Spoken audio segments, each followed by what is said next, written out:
dia de sábado pode-se ter, sim, várias atividades, porque nós vivemos, né? Nosso coração trabalha, o nosso corpo trabalha, nós precisamos nos alimentar, precisamos fazer várias coisas.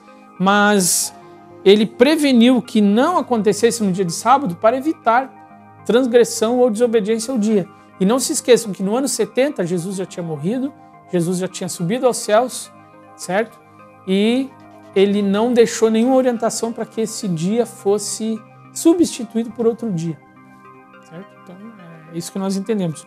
Concluindo essa parte, ainda respondendo a pergunta do Pedro, nós encontramos em Lucas 23, uma passagem bem interessante, Lucas 23, versículo 54 em diante. Aqui fala sobre as mulheres que foram tentar embalsamar o corpo de Jesus, né, preparando para a sepultura.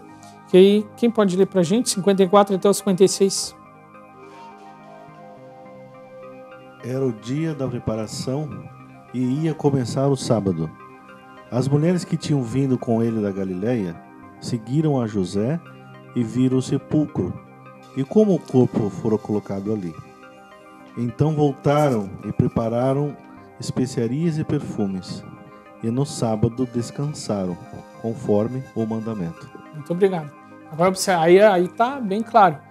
Esse mandamento não tinha sido invalidado, esse mandamento não sofreu desautorização da parte de Jesus, certo? Só vou citar o texto, Mateus 5, 17. Não sei se vocês lembram o que diz lá. Eis que não vim para mudar Isso. a lei do meu Pai. Exatamente. Eu vim não para destruir os profetas, destruir a lei, não era essa a minha intenção, mas sim para cumprir. Essa era a intenção de Jesus.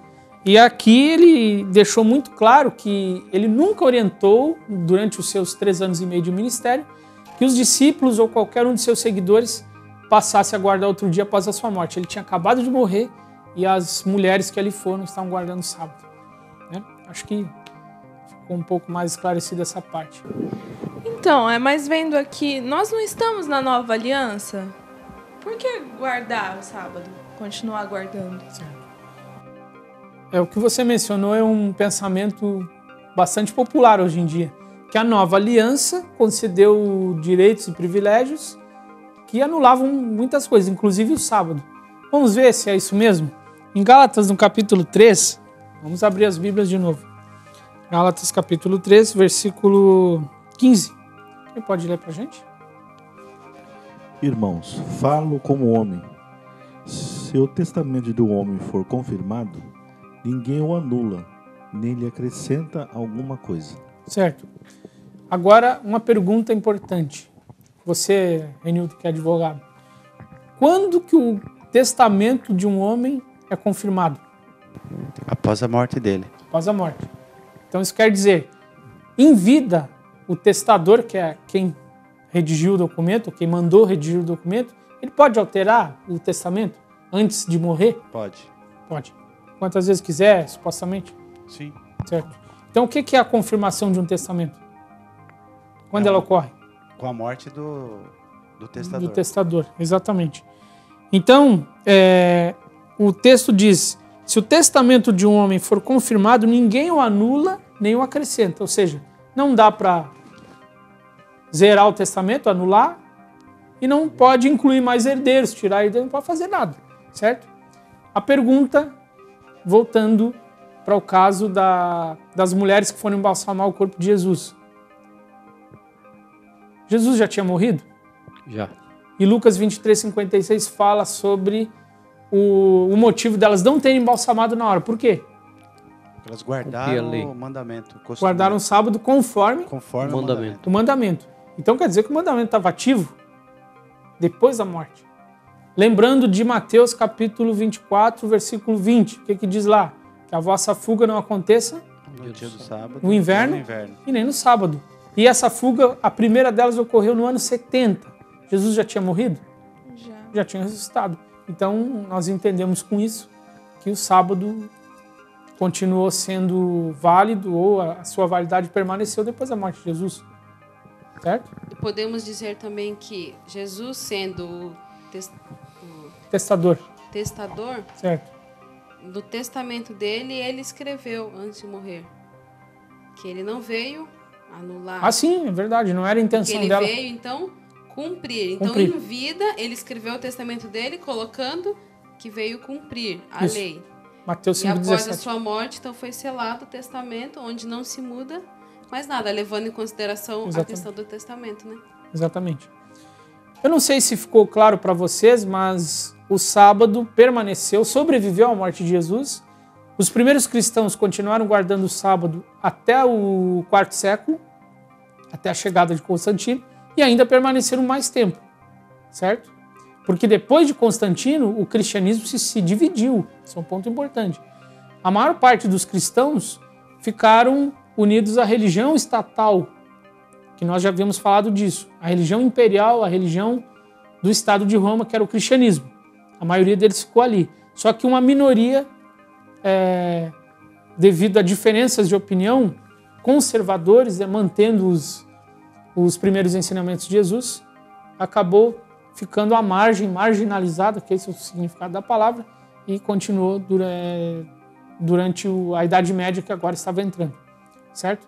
O sistema babilônico, que nós estávamos falando ao princípio, eu acho que vocês lembram, né? Nós falamos sobre várias coisas aqui, mas esse sistema, ele se constituiu, se baseou nesses erros que foram absorvidos do paganismo e foram agora introduzidos na nova fé cristã. Eu digo nova fé porque não era original de Jesus, que ele deixou. Houve agora novos costumes, novas crenças, novos hábitos que permaneceram. E esse sistema cresceu tanto a ponto de dominar o Ocidente, dominar a cultura ocidental durante as eras da Idade Média, durante 1000 anos, certo? Nesses 1000 anos, o poder estatal agora, que era o cristianismo, tomou para si a autoridade até mesmo de decidir quem vivia e quem morria. Houve o Tribunal da Inquisição, no século XI, que fez isso. E esse Tribunal da Inquisição, ele tratou de destruir os chamados dissidentes. Palavra difícil, né? Quem são os dissidentes?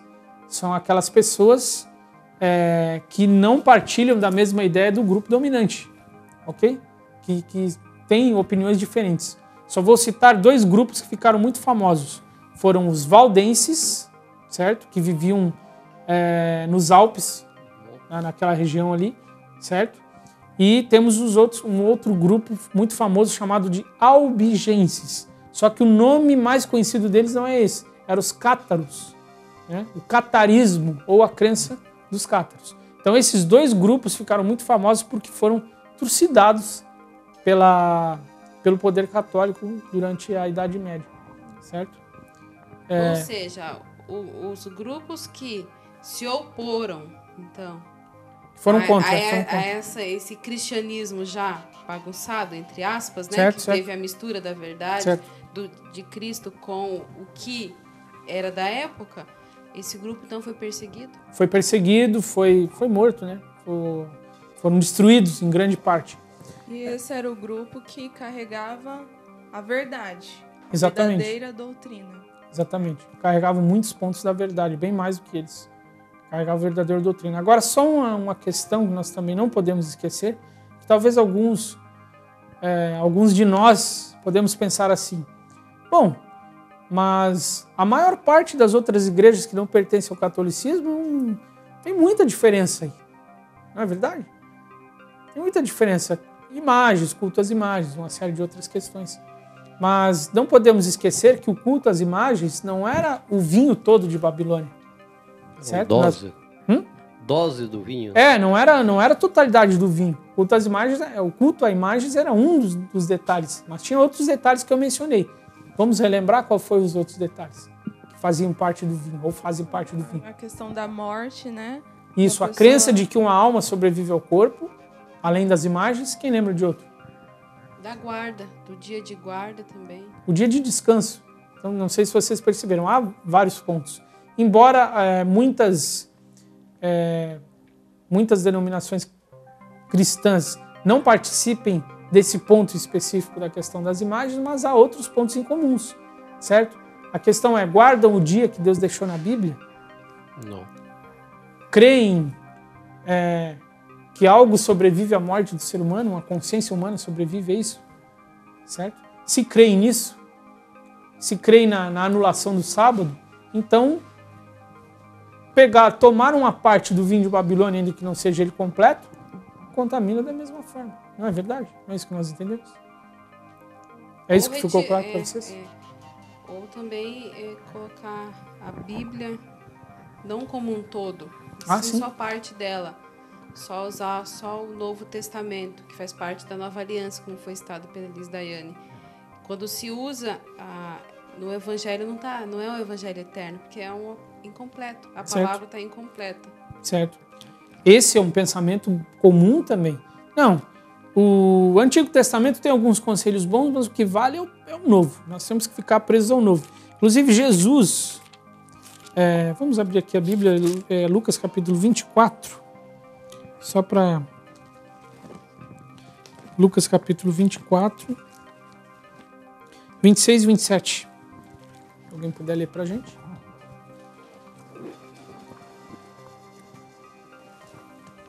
Porventura, não importa que o Cristo padecesse essas coisas e entrasse na sua glória?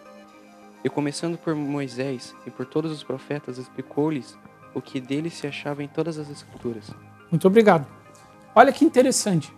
Jesus explicando para os seus discípulos tudo o que se achava escrito dele nas Escrituras. Então, naquela época, quais eram as Escrituras que existiam? Só o Antigo. Só o Antigo Testamento.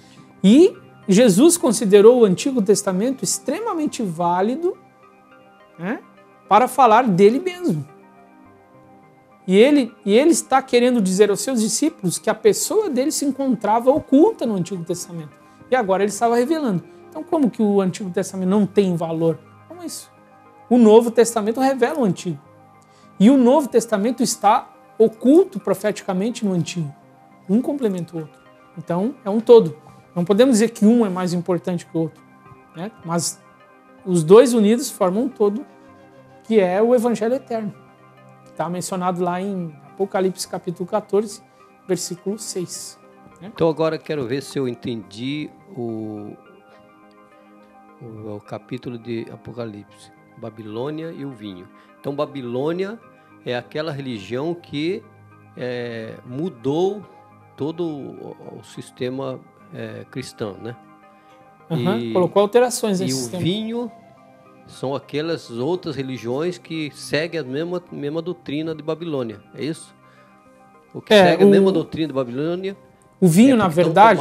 São essas alterações. O vinho, que eu entendi, são essas alterações. São essas alterações. Que está sendo dada a beber nessas outras religiões que são a Babilônia. Esses movimentos que usam esse vinho, essa verdade, entre aspas, bagunçada, e dá de beber para os seus melhores, para os jovens, para os fortes, igual foi feito na Babilônia antiga. Sim. Não sei se eu entendi errado. É isso mesmo. Então a Babilônia fez a mudança. Mortalidade, a guarda do sábado e mais outras coisas. Certo. E as outras que seguem, mesmo que não seja toda, mas que usa pelo menos um ou dois pontos, ela está sendo embriagada. Faz parte do sistema babilônico. Elas acabam sendo incluídas no sistema babilônico. Então ficou claro para vocês? Vamos lá. Só para recapitular. Babilônia aparece pela primeira vez na palavra Babel, vocês lembram lá? Capítulo 11 de Gênesis, certo? E o que se refere ali? Confusão das línguas. Então a matriz da palavra quer dizer confusão. Depois essa palavra volta novamente num império de verdade que controlou grande parte do mundo conhecido 6 séculos antes de Cristo, que era um império poderoso. Foi lá, capturou os judeus que moravam em Judá, levaram lá para a Babilônia e lá, chegando lá, escolheram os melhores jovens, ensinaram a língua, ensinaram a cultura oculta da Babilônia, certo?